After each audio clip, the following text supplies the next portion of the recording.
ನಮಸ್ಕಾರ.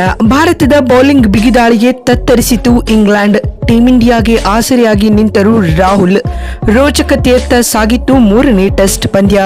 ಹಾಗಾದರೆ ಸುದ್ದಿಯ ಸಂಪೂರ್ಣ ಮಾಹಿತಿ ಏನು?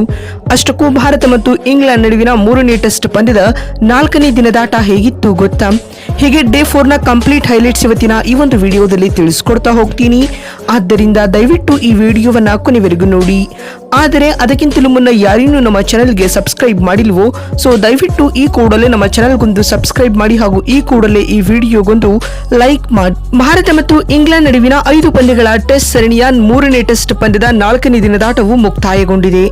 ಭಾನುವಾರದ ಅಂತ್ಯದ ವೇಳೆಗೆ ಭಾರತ 4 ವಿಕೆಟ್ಗಳಿಗೆ 58 ರನ್ ಗಳಿಸಿ ಗೆಲ್ಲಲು ಇನ್ನೂ 135 ರನ್ಗಳ ಅವಶ್ಯಕತೆ ಇದೆ. ಇಂಗ್ಲೆಂಡ್ ಮತ್ತು ಭಾರತದ ಮೊದಲ ಇನ್ನಿಂಗ್ಸ್ 387 ರನ್ಗಳಿಗೆ ಕೊನೆಗೊಂಡಿತು. ಎರಡನೇ ಇನ್ನಿಂಗ್ಸ್ ನಲ್ಲಿ ಇಂಗ್ಲಿಷ್ ತಂಡವು 10 ವಿಕೆಟ್ಗಳಿಗೆ 192 ರನ್ ಗಳಿಸಿತು. ಭಾರತಕ್ಕೆ 193 ರನ್ಗಳ ಗುರಿಯನ್ನ ನೀಡಿತ್ತು.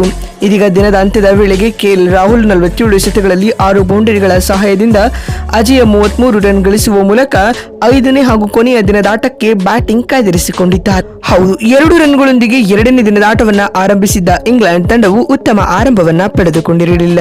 ತನ್ನೆಲ್ಲ ವಿಕೆಟ್ಗಳನ್ನು 192 ರನ್ ಗಳಿಸುವಷ್ಟರಲ್ಲಿ ಕಳೆದುಕೊಂಡಿತು.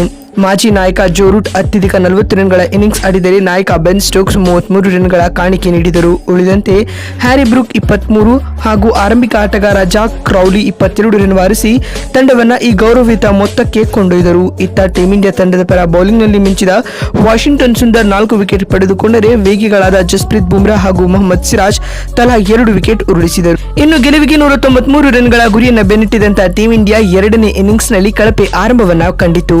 ಆರಂಭಿಕ ಆಟಗಾರ ಯಶಸ್ವಿ ಜೈಸ್ವಾಲ್ ಖಾತೆ ತೆರೆಯದೆ ವಿಕೆಟ್ ಒಪ್ಪಿಸಿದರು. ಹೀಗಾಗಿ ಟೀಂ ಇಂಡಿಯಾ 5 ರನ್ಗಳಿಗೆ ತನ್ನ ಮೊದಲ ವಿಕೆಟ್ ಕಳೆದುಕೊಂಡಿತು. ಎರಡನೇ ಇನ್ನಿಂಗ್ಸ್ ನಲ್ಲಿಯೂ ಜೋಫ್ರಾ ಆರ್ಚರ್ ಯಶಸ್ವಿ ಜೈಸ್ವಾಲ್ ರವರನ್ನ ಔಟ್ ಮಾಡಿದರು. ಆ ಬಳಿಕ ಬಂದ 3ನೇ ಕ್ರಮಾಂಕದಲ್ಲಿ ಕನ್ನಡಿಗ ಕರುಣ್ ನಾಯರ್ ಕೂಡ 33 ಎಸೆತಗಳಲ್ಲಿ 14 ರನ್ ಗಳಿಸಿ ಔಟ್ ಆದರು. ಇದರೊಂದಿಗೆ ಈ ಸೀರೀಸ್ ಉದ್ದಕ್ಕೂ ಕರುಣ್ ನಾಯರ್ ವೈಫಲ್ಯವನ್ನ ಎದುರಿಸಿದರು. ಇನ್ನು ಕಳೆದ ಟೆಸ್ಟ್ ನಲ್ಲಿ ರನ್ಗಳ ಮಳೆ ಹರಿಸಿದ್ದ ನಾಯಕ ಶುಭ್ಮನ್ ಗಿಲ್ ಲಾರ್ಡ್ಸ್ ಮೈದಾನದಲ್ಲಿ ಒಂದೇ ಒಂದು ಅರ್ಧ ಶತಕ ಬಾರಿಸಿಲ್ಲ. ಮೊದಲ ಇನ್ನಿಂಗ್ಸ್ ನಲ್ಲಿ 16 ರನ್ಗಳಿಗೆ ವಿಕೆಟ್ ಒಪ್ಪಿಸಿದ್ದ ಗಿಲ್ ಇದೀಗ ದ್ವಿತೀಯ ಇನ್ನಿಂಗ್ಸ್ ನಲ್ಲಿ 6 ರನ್ಗಳಿಗೆ ಬ್ರೆಂಡನ್ ಕ್ರಾಸ್ ರವರಿಗೆ ಬಲಿಯಾದರು. ಬಳಿಕ ಗಿಲ್ ಬಳಿಕ ನೈಟ್ ವಾಚ್ಮ್ಯಾನ್ ಆಗಿ ಬಂದಿದ್ದ ಆಕಾಶ್ ದೀಪ್ ರವರನ್ನ ಬೆನ್ ಸ್ಟೋಕ್ಸ್ ಕ್ಲೀನ್ ಬೋಲ್ಡ್ ಮಾಡುವ ಮೂಲಕ ತಮ್ಮ ವಿಕೆಟ್ ಖಾತೆಯನ್ನ ಬೆನ್ ಸ್ಟೋಕ್ಸ್ ಓಪನ್ ಮಾಡಿಕೊಂಡರು. ಇದರೊಂದಿಗೆ 4ನೇ ದಿನದಾಟವು ಕೂಡ ಇದೀಗ ಅಂತ್ಯಗೊಂಡಿದೆ ಮತ್ತು ಇದೀಗ 17.4 ಓವರ್ಗಳಲ್ಲಿ 58 ರನ್ಗಳಿಗೆ ಟೀಂ ಇಂಡಿಯಾ 4 ವಿಕೆಟ್ ಕಳೆದುಕೊಂಡು 4ನೇ ದಿನದಾಟವನ್ನ ಮುಗಿಸಿದೆ. ಇಲ್ಲಿಂದ ಭಾರತ ಗೆಲ್ಲಬೇಕಿದ್ದರೆ 135 ರನ್ಗಳ ಅವಶ್ಯಕತೆ ಇದೆ ಸ್ನೇಹಿತರೆ. 5ನೇ ಹಾಗೂ ಕೊನೆಯ ದಿನದಾಟದಂದು ಪಿಚ್ ಬೌಲರ್ಗಳಿಗೆ ಹೆಚ್ಚು ಸಹಾಯ ನೀಡುತ್ತದೆ. ಹೀಗಾಗಿ ಇಲ್ಲಿಂದ ರಾಹುಲ್ ಹಾಗೂ ಟೀಂ ಇಂಡಿಯಾದ ಬ್ಯಾಟ್ಸ್ಮನ್ಗಳು ಯಾವ ರೀತಿಯಾಗಿ ಇನ್ನಿಂಗ್ಸ್ ನಿಭಾಯಿಸುತ್ತಾರೆ ಎನ್ನುವುದು ಕ್ರೂಷಿಯಲ್ ಆಗಬಹುದು.